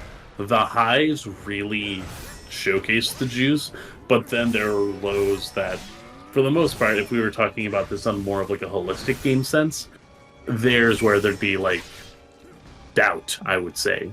There is a reason that I have it nominated for multiple positive things, like best moment. And this, like we talked about 16 as well, and it's like it's a game that we have a lot of criticisms of, but like it's also undeniably, unbelievably juiced. Like, yeah, it's there's a reason I have this nominated for most disappointing too. Yeah, because it literally has disappointed me more than any other game this year, because it should be so much better, right? With how good Neo 2 was, but it's like the foundation that if they do a sequel to it and it improves on the first game to the same level that Neo 2 improved on Neo 1, it'll be the best game. Like, it'll be fucking incredible. But at this point, it's just disappointing as hell. Like, it's... Yeah, I would say it, Hank. Like, yeah, it juices. It fucking juices. Like, the way it plays feels so fucking good. We're moving on. We're going to Best Surprise. Did you see that coming? Did any of you see that coming? You know that was happening? No. Surprise. How'd you feel about that? I was completely caught off guard. I'm spooked. I'm going to have nightmares for weeks. Our first one up for Best Surprise. Maverick, can you surprise us with what you're talking about? I can't, because if you've been paying attention to any of my recording, anytime that I've been talking, there's been a pattern. There's been a theme. And that theme is, as far as I'm concerned, 2023 had one game that was Hi-Fi Rush. That's what I've been hearing from you, mostly. I can't, like, explain it. There were so many things that I was, like, excited for that I tried out and kind of just, like, was fine about. There's another game in this, like, list of stuff that folks had picked out that I would say, like, is probably up there as well. But I also knew that, like, we would have touched on it. Mm-hmm. Game of the Year is, like, sort of, like, me having the chance to actually speak, basically, on this game, because I realized, too, like, I never put out a review of it, which is bananas, considering how much I, like, you know, was so hyped up about this game. Mm-hmm. But at the same time, I feel like what makes Hi-Fi Rush so good is the fact that I didn't, like, realize how much I needed it as a game. I think the other element of this is, like, Hi-Fi Rush is literally a surprise. Like, yeah, no one even saw anything like this coming. And if you told me, hey, the next game by Shinji Mikami is coming out, I don't think anyone would have expected, like, a Saturday morning cartoon style rhythm game based character action game. It's such a, like, dramatic left field out of nowhere. It dropped, gosh, I don't even remember when. Like, it was literally one of those, and it's out now. Yeah. I want to say, like, a month ago last year, like late January of 2023. Mm-hmm. And I remember it was, like, one of those things where it's like, shit, this is, like, the game right now because nothing else has released yet. And so we're all focused on this thing. Hey, this is pretty good. Yeah, it was really good timing for a game to come out. I wonder if, like, it would have gotten more popular if it did have actual, like, lead in an advertisement to it. Because part of it felt very like, okay, we just dropped this. Play it, I guess. Like, I genuinely think that actually helped it more than anything because there were a lot of people who were just like, wait, what? I need to go play this. Yeah. I need to play it now. Like It being out on Game Pass as well. Yeah. like my entire Twitch sidebar was just Hi-Fi Rush for Mhm. like 3 or 4 days, which is what you expect from a hot single player game Mhm. that most people aren't going to go back through for replays, but that thing was hot. Like, And also you get, 3 to 4 days out. Like that's 3 to 4 sessions solid. And that can feel rare at a point where, for context, 2024, we are just from like one long game to another, Right. getting ready to see people just go knees deep into Rebirth. Mhm. And then from that, I don't know. Like, I don't know the length of like a Dragon's Dogma 2, probably shorter, but we also just had like news about the Elden Ring DLC come up. Mhm. Long games are always going to be a thing, and I'm saying this as a guy that likes JRPGs. Like that's Yeah. just understood as a concept, and there's nothing inherently. I would say there's nothing inherently bad about that, but I think it does come back to just like the way gamer brain can be so corroded in understanding quality versus like quantity. yeah, or again, it's the idea that like, I paid $60, I should get X amount of hours or play experience. A watermelon should be breakable. You should be able to cut a watermelon into bespoke little pieces. Every asset that's in this game has to be like original and not reused. Otherwise, what am I paying for?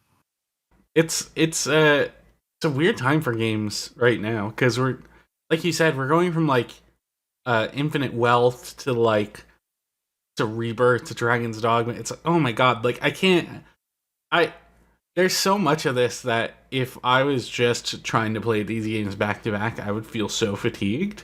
And comparatively, Hi-Fi Rush came out in an environment where it was pretty much the only thing for a while.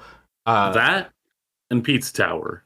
And Pizza Tower was the other big one at the same exact time, which is, I would say, like, surprising in that it came out, but, like, also, that game was very publicly being worked on for, what, like 9 years or something?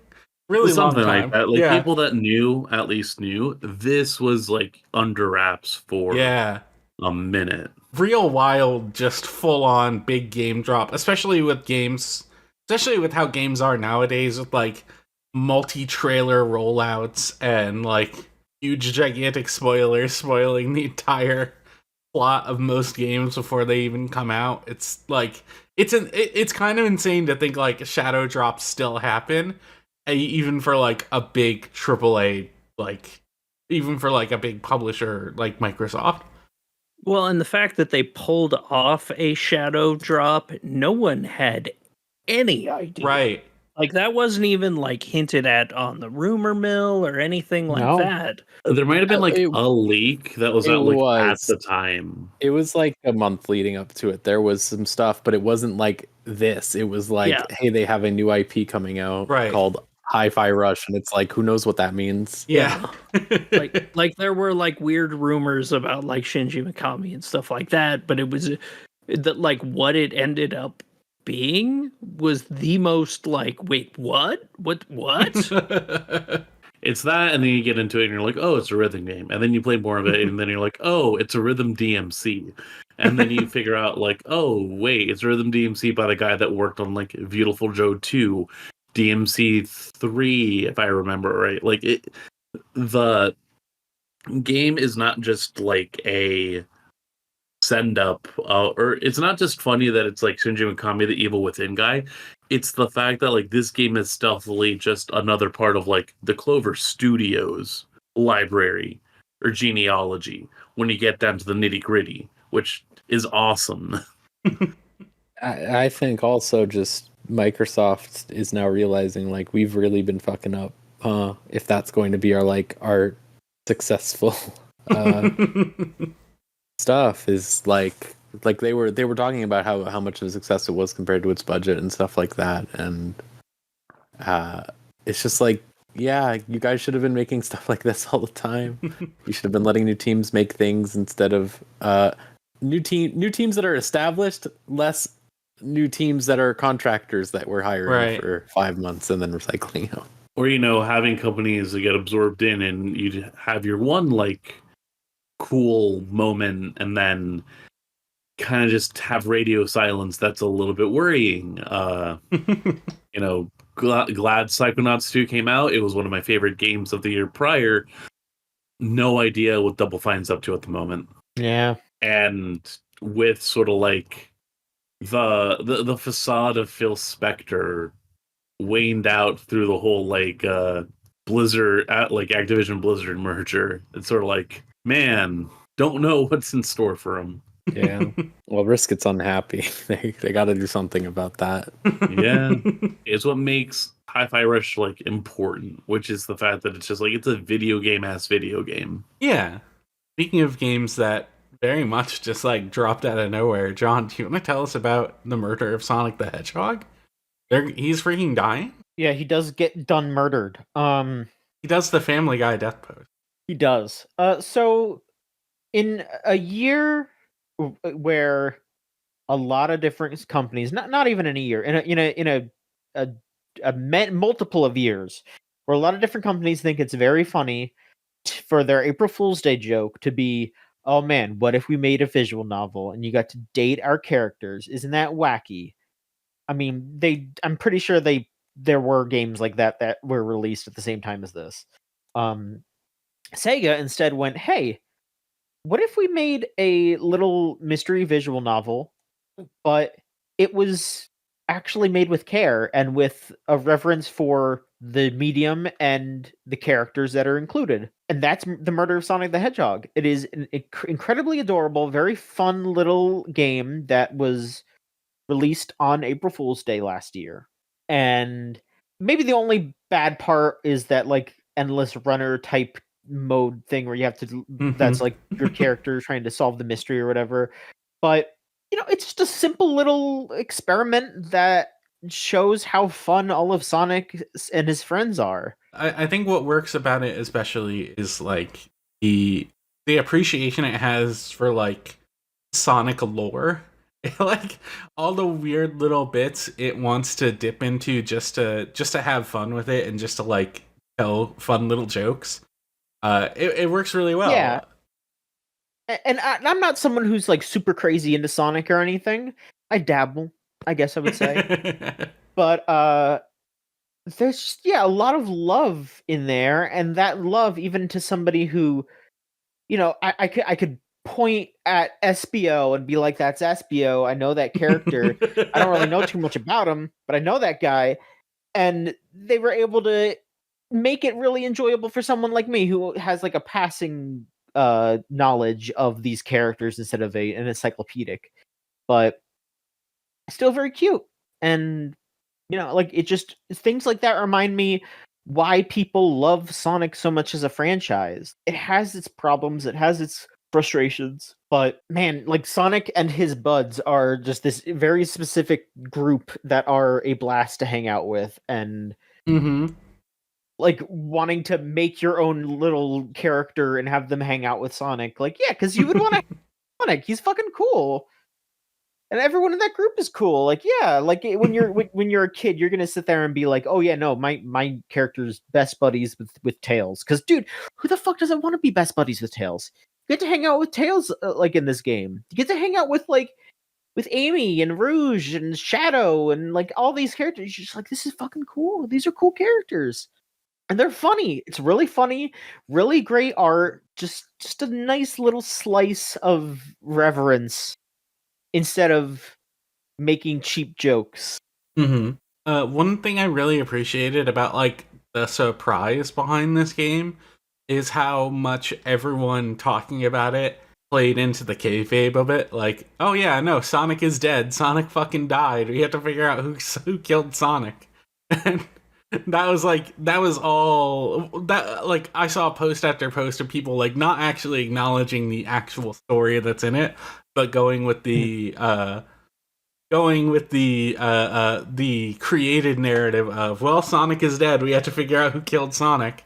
And that's like really beautiful that people decided to maintain that, especially for so long. Like, obviously you play the game, it's a game that is designed to be played for kids. They're not actually going to do a thing where Sonic did in fact really die, but the ways people interacted with that was very fun. I always like when there's a good in-joke between people for something like this, and it stays that way. And it was really neat to get into it and to think, like, are they really gonna do it? Like, are they gonna fucking kill Sonic? Is he really gonna die? I need to pick it up still. Yeah, I think I finished it in one sitting. You know, It's free. Yeah, It's right there. free. it's like It's 2 right there to hours or download, something. yeah. It's really quick. I think it's absolutely adorable and worth checking out. So please, go ahead. Yeah, it'll surprise you. Probably. Just might. It just might. My playtime was 2.5 hours. You know, it's good. It's a good, fun, one-sitting game. That's kind of like the thing that has been missing For sure. lately. Just like something I can sit down, play through in one sitting, get a good experience out of it that I remember, Mm-hmm. and not need to come back to, but still feel satisfied. No, you're getting cheated out of your money. You're getting cheated out of your wallet. Spencer. Oh, no, you wanted to start. No, please, go ahead. So, when Lies of P first debuted, and we got that first trailer with Geppetto doing the From Software NPC laugh where he goes, ha, ha, ha, and it's all very intimidating, and we saw the all puppets are bastards sign hanging from the bridge, and we all looked at that and went, this is going to be kind of goofy. This is going to be like a this looks like a oh, they're a bit too big for their britches, and it's not going to work out, and it's going to be that kind of like special kind of, oh, we're trying to make an artsy game, but we're also trying to make it like in the genre of like a very popular like game type, and it's just going to be bad. Yeah, there's so many indicators. Knowing how this industry tends to operate when it comes to games like this, and just seeing all of these obvious signifiers of what they want to do with a game like this, it's like, it's so easy to see that first trailer, be like, this is goofy, this is probably not going to be particularly good, but I'm probably going to play it for a laugh, whatever. And then there was the one, there's the greatest video of all time for the history of video games, where it's the alpha footage of the fight with the mad donkey, and he what is the fucking line he says? I don't even remember. It's something like, you cunning rascal, get out of here, die, or some shit like that. And it's very clearly like placeholder, like text to speech audio that they just put there. It's specifically, he says like, you cunning rascal is the part that really gets me about it. You cunning rascal, you won't get through here, die. So that video came out, and everybody was like, oh, this game does not look all that much better from that first trailer that we saw. And then Lies of P releases. Or the very least, there's a demo. And we all got up, went to whichever platform we wanted, got the demo, downloaded it, popped it in, started playing that first area, the Krot Central Station. And then all of us collectively went, wait a minute. They're cooking here. There's something here. I'm with you, but I want to push back just a tiny bit, because I think there was like, I don't remember, it was one of the trailers before the demo came out. Everything that they'd shown about it, it became clear that they had a vision, and that, like, you know, you kind of need to respect it a bit. They have something cooking, something is going on, which I think is what led to such a big reaction to the demo, you know? Like, it wasn't just a silly Pinocchio game that led to a playable version of it coming out, and then people going, okay, no, this is real, this is legit. Like, there was a brief moment there where people like, okay, let them cook, something's happening. But even so, like, I don't think that like discounts this from being such a big surprise. So like the only thing that I would like counter with that is like, even if they showed in a trailer that they had like a vision, right? And it was written that was really clear. Bloober Team has a vision for Silent Hill. Yeah. It's the execution. That's the big thing. Like even if even taking like, you know, okay, Scott's referencing this trailer that came out that I don't remember. I'm trying to remember which one it was, because it was pretty close to release. I'm just going to take you at your word that it was like that trailer was really good and people were like, oh, this might be good. Like it still comes down to actually how they execute the game, right? Mm-hmm. Yes, absolutely. And it wasn't until that demo came out and everybody played it that everybody was like, oh, this is actually going to be a good video game. Yeah. The demo definitely sold it in a way that's like, okay, everything up until this point feels like hype. There's no way that they stick the landing on this. Like something's gonna feel wrong, something's gonna feel off, and then you get in it, and the mood from the jump feels so correct. Like there's a vibe of it that feels so accurate to what Souls games do that it was really easy for me to get lost in the sort of fantasy of they made another one of these that wasn't Elden Ring, you know? Yeah. But it's like, it's not simply that it's cloning or aping the FromSoft ethos, the FromSoft like house design style. It's that it's taking it and still twisting it and doing something incredibly unique with it as well. Because not like the demo was good for, okay, this is real. But what cements Lies of P as such a genuinely good surprise is how much further that goes. Is how much they draw from Souls games as an initial inspiration, and how much that permeates so much of its design language while still feeling like such a wholly unique experience.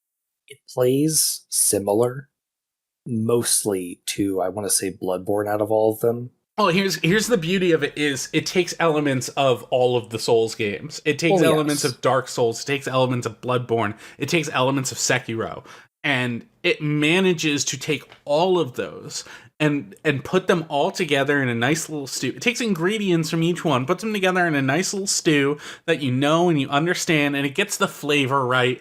And then, like, you take it out and you take a sip, and it's like, yeah, they got it. Like, they got the recipe right. I mostly reference Bloodborne specifically because, like, tonally, that's the one that it's mostly trying to be. Especially considering that, like, you also don't have left-handed weapons. You don't even have guns this time. Like, you have, like, your puppet arm that you can, your Legion arm that you can customize and stuff, which can be a gun. Before anybody like jumps on my throat about it. A lot like a prosthetic in the left hand, like another game, you know? Yeah, like Sekiro. Weird. The one game I haven't played.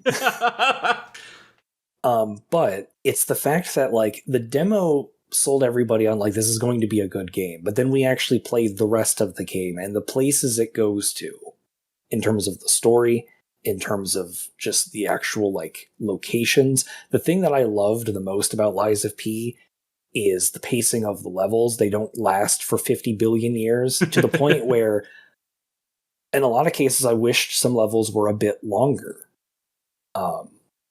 And the only area that I felt like I didn't want it to be longer was the big tower, but at least that one makes sense as to why it's that long. It's very funny because I think I had a bit of a different reaction in terms of like gameplay length, because part of me was a little like I didn't dislike the game. I loved it. I had such a fun time, but like by the last few chapters, I was ready for it to be done. And then I finally get to the final area, and I'm like, oh boy, the final area. I can wrap this one up, and then we'll be done, and we'll be like, put a nice little bow on it. And then the final area is like 3 times as big as every other area. Yeah, pretty much. But each of the areas is fairly distinct in terms of just like its presentation. Like even when you're still like traipsing around the city parts of Krot, there's different like set dressings between them. There's different combat encounters between them. They feel like different parts of like, oh, here's like the market district where everybody buys all the things, and then oh, here's the theater district. This is like where the rich part of town. There's that whole shift towards the last act of the game where like parts like one of the first levels gets like completely like warped. Mm-hmm. But it's mostly just like they took the Souls games and then made their own thing with it. And not just one part of it. They didn't go, what if we put a Souls game and we put it in the future? Or what if we put a Souls game and we made it about like this, we made it inspired by this other kind of mythology? They were like, we're going to take every conceivable facet of a Souls game and we're going to make it our own thing. Mm-hmm. We're going to have customizable weapons that you can replace the parts in. We're going to have 2 different inventory tabs that you can tab between. We're going to have a prosthetic puppet arm that you can fully customize. We're going to make everything based around the mythos of Pinocchio. Mm-hmm. And we're going to take that into like a modern kind of horror-y type setting of like, what if this like, you know, Victorian city that's vaguely European somewhere got really big into puppets, and the puppets were really advanced and they could do all these things, but then oh no, Bioshock Rapture happened and the puppets have gone and like sicko mad and they're killing everybody, and it's up to you, the one goodest boy puppet, to save the world. The real boy. And it fucking, and not only did they do this, it fucking works. Right. And I don't think anybody predicted that when Lies of P was announced. That's right. why it's like, that's why for me it's like the best surprise of 2023 is like for the longest time I thought Lies of P was going to be like this, oh god, it's one of those games again. Right. This is gonna be like The Surge. This is gonna be like Lords of the Fallen. This is gonna be like all of the other games that have tried to ape the From Software house style. And then it was like, it's not only they did it, it's they did it so fucking well, right, that it's absolutely absurd. Like even if you saw the vision, right? Even if you like, even if you were like, this is so silly, I'm immediately hooked.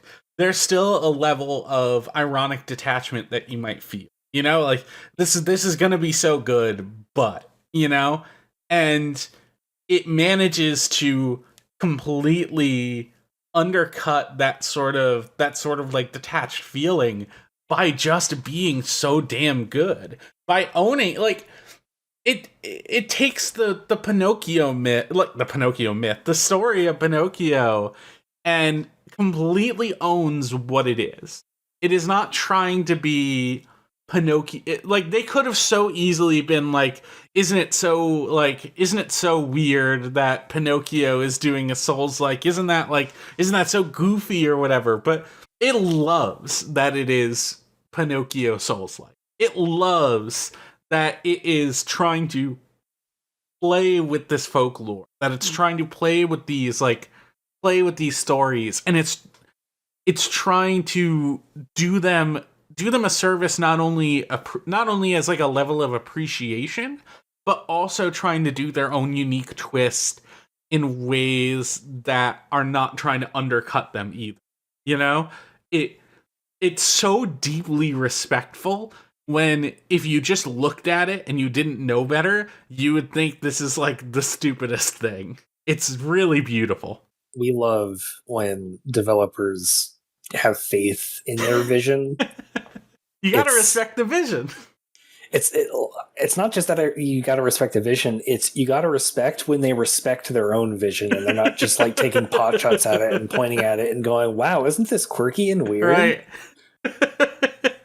God. It's such a refreshing, like, it's one of those like faith in video games has been restored because there are people out there who can, like, that's the other thing that's surprising. Like, it proves that, like, From Software aren't the only people who can do this. Right. It's just everybody else has been focusing on, like, the wrong things, or just trying too hard, or not even trying hard enough. Mhm. And, like, there have been games that have been inspired by the From Software suite of action RPGs that have been successful, usually by taking one or a couple elements from that game and putting it into a different genre, like Mhm. how dead drops. When you die, you drop a thing and you have to go back and get it. Mhm. That's in a lot of games, and it works in a lot of games. Yeah, like I think the Neo games are probably the most successful non-Souls likes in a while, and even those are still radically different in form. Like, it's not a big interconnected world, it's a mission after mission. It's not a find unique weapons, it's find a whole bunch of like Diablo style loot. And this game, I think what's beautiful about this game, especially post Elden Ring, because there is a, like, I think there's a relatively well-founded fear that ever since Elden Ring was such a huge success, we're probably not going to get another Souls game that's not a big open world game from FromSoft, but for like a long time, you know? And the beauty of the older Dark Souls games, especially Dark Souls 1, is the worlds, despite not being like open world or anything, are still really well built. They're connected in really interesting ways, and the level design is just thoroughly immaculate. And there is, similar to the transition that The Legend of Zelda took from it's like very focused worlds to a bigger, more open world. There is like a level of loss that can be felt from that sort of world design. And knowing that there are developers out there who have the chops and who want to make games that are way more similar to the older Dark Souls pre-Elden Ring style is super, super heartening. Because even if FromSoft never makes a game like that again, and I'm pretty sure they will, like, I definitely think they're going to make another Dark Souls style game that's not an open world game at some point. But even if they never did, we can still get that somewhere else, and it's still gonna feel right. Definitely. That's why Lies of P is one of the best surprises of 2023. Absolutely. Well said. At least. Lorelai, you want to talk to us about what surprised you with Witch Ring R? Yeah, I was like completely caught off guard. Like during my like I took a bunch of calls for JRPGs before my section of the Extra Life charity stream. And one of the ones that was recommended to me came from like a couple of my friends were both like really hardcore on you should play this. You will like it. And I was like, okay, I'll add it to the list. And then I did a little research and I'm like, oh, it's a remake of like a very, very, very old school, like very early in the smartphone era. But not like flip phone smartphone, but like full screen smartphone era, like early RPG released by a Korean company that just does narrative RPGs that are all like this now. And I was like, okay, so they're remaking this. I'll add it to the list and I'll see how it is. And then I sat down with it and it immediately opens strong. The writing throughout is like fantastic for the most part, outside of like annoying heterosexuality that every game of that era had. But just the writing throughout was like really, really, really solid. To the point where here's this super cutesy JRPG about a girl named Pieberry who named herself that because she has no memories of her past. Just that she just really loves pie and strawberries. And you'd think that's like a cute setup for like a really cutesy kind of story and whatnot. And it's like, oh no, everyone who's got magic powers is being systematically and hunted down and murdered by the Pope. God, it really be like that. And like all of these people, like oh, you're making friends with people and whatnot, but it's just, I mean, it's the most JRPG made by a Korean company there is. But like all throughout, it's like, oh no, this game made me cry. Oh no, I'm like really addicted to the battle system, which is actually like strategically strong. And like they just released a new game plus like a week ago. And I am very mad I don't have full use of my hands because I really want to go back in at the harder difficulty with new fights and stuff like that. And it's genuinely like shocking how much I ended up liking that game compared to what I thought it was going to be. And you can kind of see it during the Extra Life stream where it was the one that like hooked me and was like the only one of them I've still fully played through. Because from start to finish, I can genuinely just call it good or even great at points. Like, it's not too long. It's like really breezy. Like, I need more JRPGs that I can finish in 20 hours. Sure. You know? And like still get a full story out of and not need 30-hour cutscenes. And it's probably the best time I've had with a game this year.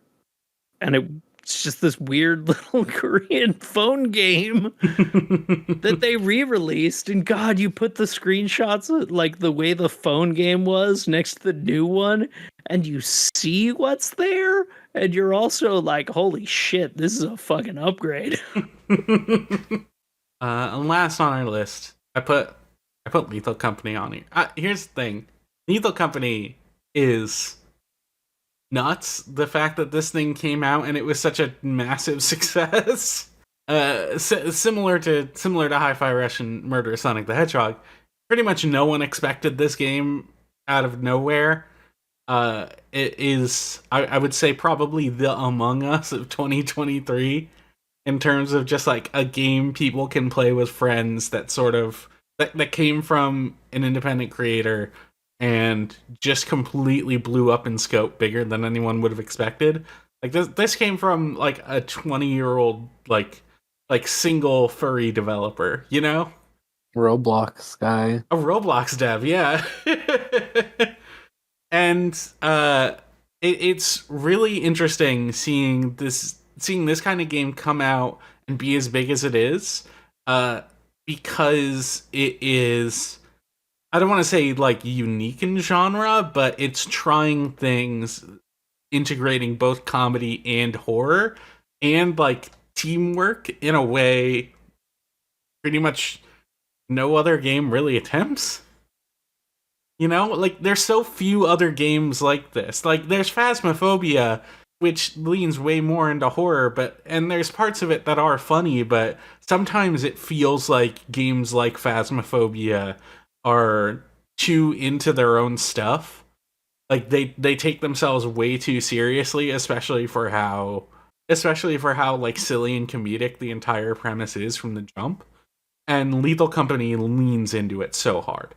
Yeah, the comedy of Phasmophobia comes from you're playing this with your friends. Right. Maybe one of them is streaming and playing things up a little bit. Mhm. Just like you're doing it with your friend. But if you play Phasmophobia alone, it's not the same game at all.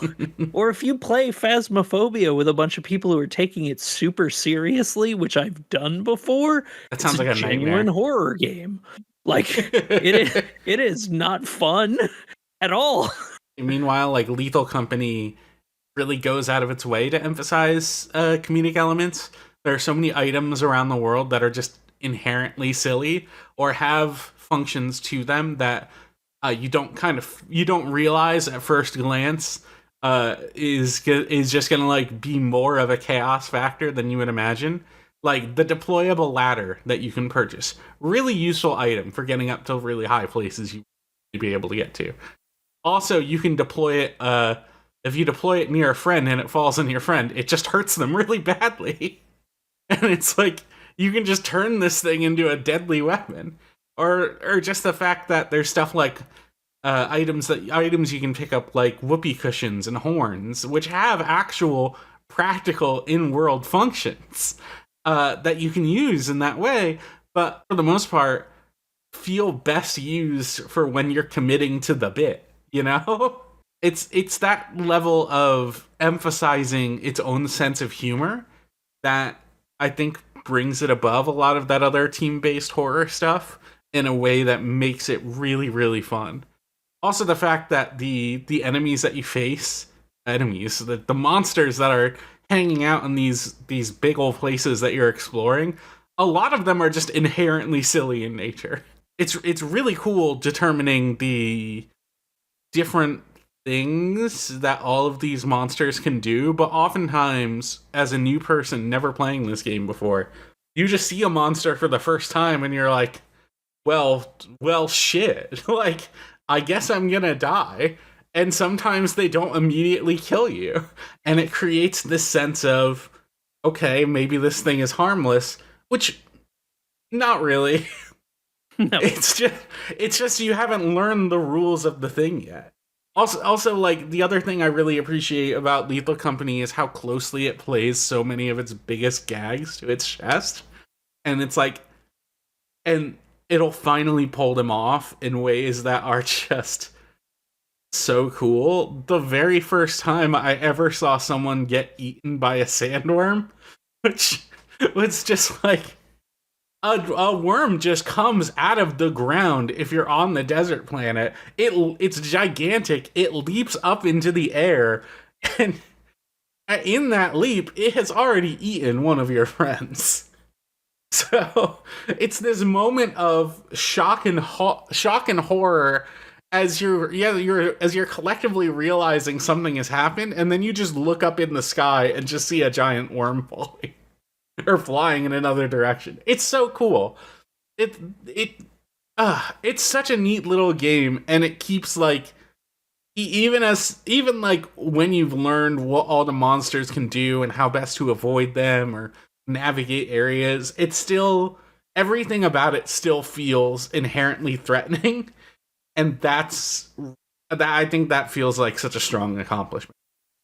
Like, I think what I have been loving about it lately is just, like, I've got a couple of friends I've started to play with that just have an unhinged level of mods. And just, like, the sheer level of modding that game. It's like, oh, no, fuck doing 4 people. We're gonna do 8. Yeah. We're gonna do all sorts of... You got, like, 3 Hatsune Mikus and Iron Mouse running around, like, throwing hamburgers at things, and it's just, like, beautiful. Right. It's the chaos that is encouraged. It's so nice. Like, that's my thing with Phasmophobia, is it's up its own ass a little bit. Like, this one is so just... Its tongue is firmly so far in cheek that it's stabbed through and is just coming out the side of your mouth. Like, it's so good.